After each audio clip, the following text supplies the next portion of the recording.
भाई लोग बहुत ही बड़ा एगो गाना कल रिलीज होके जाता है खेसारी लाल यादव और खुशबू तिवारी केटी।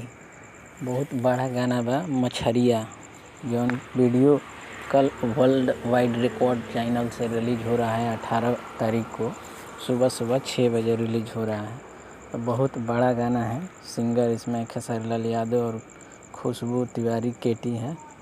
बहुत बड़ा गाना है। वीडियो में काजल राघवानी और खेसारी लाल यादव फिट है। तो बहुत बड़ा वीडियो है ये। कल आप लोगों को बीच देखने को मिलेगा सुबह 6 बजे।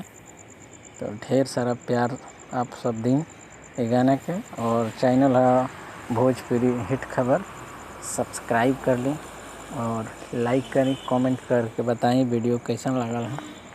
तो जाएं, तैयार हो जाएं, सुबह 6 बजे तैयार रहें आप सब। चलें वीडियो देखे खातिर बहुत